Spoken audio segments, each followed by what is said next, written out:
April 2009. Was this the way? To be honest, Gwen Williams barely went beyond Wales these days. Why would she? Everything she needed was in her own country. But this time, she had to go east. She had to get to the only person who knew how to fix the scanner that was being used to analyze the poor children imprisoned by the 456. If they could work out how to reverse what people were calling the imperious curse, on 10% of the country's, the world's, population, she would be a very happy woman indeed. It was Captain Jack who intercepted Gwen on the way back, the devastation of loss too close, too oppressive to share with her. And he focused on the nuts and bolts of her trip. Done, Gwen told him, handing him the scanner. About half the size of a computer mouse, Jack cupped it in his hand and imagined how this would make the aliens sit up and notice. And she was well, Mallory? Seemed to be, Gwen told him. Strange, though, she added, and Jack waited for her to finish. She had a CHLLD with her. He's not being called? Jack asked her, sensing the answer. Called? By the 456? No, Gwen told him. What's his name? She asked Jack. He turned his head, slowly. Roderick, after his grandfather. He's begun school now. I visit them as often as I can. The best thing is that he fits in. That's the one thing I've learned, Gwen. That fitting in solves a lot of problems. They like you, little Roderick, don't they? Jack added, as if the boy was there. August 2018. That was then. Now, he was there, Reese, standing by his van, which he had managed to bring around the back of the Senate under the pretext that he was working on the building work going on at the back of it, lingered back, Roddy by his side. Reese Williams, Jack Harkness, no fan of small talk either, strode over to Gwen's husband and began to talk to him. Can you get us to the West Midlands as soon as possible? Now, Reese asked, not expecting that at all. England, and I'll pay the toll on the Severn Bridge on the way back. But there isn't a toll on the Severn BR. Reese broke off, seeing Gwen's face. He sagged at the shoulder. Of course, he was going to drive them, a good thing, too. He could keep his eye on whatever was going on in the name of Torchwood this time. 88,888,888. It took just under 2 hours to get to Torchwood 4, this time, 9 years later. Repeating the journey, Jack had told them, might break the time loop that Mallory had put around T4's headquarters. Reese breaking the speed limit as they went on more than one occasion. And on more than one occasion, Jack wished that Toshiko was with them, cancelling the speeding fines as they went. But it still seemed to Jack that it took an age to get to Torchwood 4, moved with the effort of Mallory and Archie, before she had told him she was in a relationship with Owen, and said that if he thought they would become a couple, then she was sorry. It looked no better than when he had first brought Torchwood 3 with him to see her. Worse,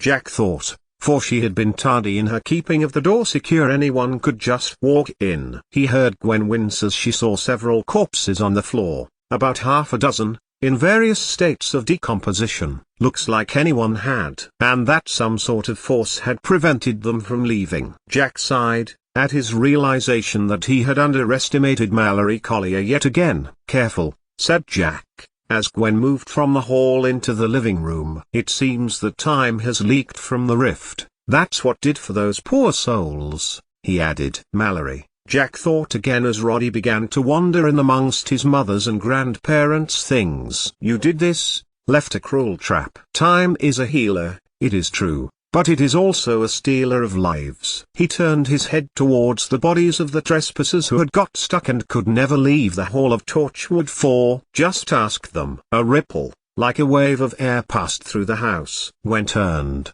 and saw Roddy's eyes fixed on Jack. And then the boy, Roddy, took a step forward, before turning, looking round the living room, as if in awe of it. A movement by Jack's side made Gwen glance to David. Jack put a hand firmly on the boy's shoulder to discourage him from moving to his brother. I remember, he told them, without taking his eyes off the ephemera, all the little ornaments and trinkets that covered any place that was not covered in high-tech equipment whose use Gwen could only guess at. What do you remember? Jack asked him, and then Gwen gasped, for they were no longer all together in Torchwood 4's living room. but it was her and Roddy. And Roddy was younger and standing by his mother. "Now," Mallory gasped, holding the side of her head suddenly, her words seeming like they were difficult to form. "If you will be so kind as to leave." And a hand suddenly pushed Gwen out of the living room door. She looked behind her, anticipating falling over the dead intruders. But they were not there. Gwen was there, at the time when the 456 had begun to hold the children hostage. She looked round for Jack, her heart beating so hard she could feel it in her chest. Gwen knew what she had done, then, what she had said to Mallory for the woman to demand she left. Dead? She heard Mallory's voice repeat Gwen's words to her. Why she had chosen to tell Mallory of Owen's death, she would never know. Was she aware, on some level, about Roddy? Did she still have latent feelings about Owen herself, and wanted to stake some sort of claim on him? In front of her, Gwen could see Mallory of time long past clutching at her head, clawing with her fingers as she crumpled to the 1930s patterned carpet laid out in front of the fire. Roddy had cried, was now crying, a little boy of perhaps 4 or 5, distressed at his mother's pain. They are getting worse. Mallory cried in anguish, in Gwen's direction, looking at her with reddened eyes. Always, getting worse. Can't you do something? And then to Roddy. Go with her, she is good. Wait until this passes. What's going on, Jack? Gwen heard Reese say. And suddenly Gwen was back to the present, with her former boss and her husband and the fostered boy and his brother all staring back at her. I was back there, Jack, Gwen told him, cautiously, back when I got the scanner fixed. I know. Jack took a pace towards her. Instinctively, David did too. Roddy glanced at his brother and then back to Gwen. I went back into the past, Jack. She told him, anguish in her voice. To the time I was here. When I told Mallory. I know. Jack shot back, stepping towards the tables at the back of the living room. No flowers littered the surfaces now, no Archie. Or, if Archie McLeish still lived, he had not been heard of for over a decade. And then, he got to the place where the rift bisected Torchwood 4. He was standing there, Captain Jack Harkness, who had been there at Mallory's birth, her birth in 2 places, 1942 and 1977. Suddenly, Roddy ran to Jack, and almost as suddenly, he was a baby again, possibly 18 months old, still crawling, now clinging to Jack's greatcoat. I do not know what he put in that neuroblocker, Jack said to Mallory, who was now there in front of him, scooping up baby Roddy and nursing him against his shoulder, but I have UNET's finest team on it. Mallory just stared at Jack and then at Roddy, then jerked her head in a nod, then another few nods. He combed her hair from her face with his hands, and for the first time since Gwen had known Mallory she felt something she had never felt before, pity. Deep, raw pity for the poor woman. No one would choose a life like Mallory's. I can stay a while, Jack reassured her, as Roddy held out his arms for his mother, and when I get to 2044 I'll do it all over for him. The two. Gwen watched as he pulled Mallory to her, and planted a kiss on her cheek. Then, he crossed to Gwen and Reese. Behind him, a glow of light passed over the floor, like a barrier. It must be hard to be born in 2 places at once, Jack told Gwen, as Mallory turned. Any harder than being born in the future on another planet and flung into the past? And Gwen's former boss reached for her hand and took it. Tea? He called. Yes, Mallory called back. Yes, called through Gwen and Reese automatically as Jack passed them by. It was only when the door closed behind him that Gwen realized that David, his little shadow, had not followed him. As the door closed, Captain Jack Harkness stood with his back to it, and sighed. Was it that time already? He had been midwife to Ren when Mallory was born, twice. But this time, it would be different. Conceived at the same time, one time, 2 dimensions, Roddy and David were twins. And now, Jack knew, had to make sure he made no mistakes. 88,888,888 no tea? It was the first thing Gwen asked when Jack returned from the kitchen. Why she was still keeping up the pretense that there was going to be tea. She did not know that Reese was still with them and had asked nothing of why. Gwen thought was strange. But then, he had been getting on with Roddy, for the time he had been in the Williams household.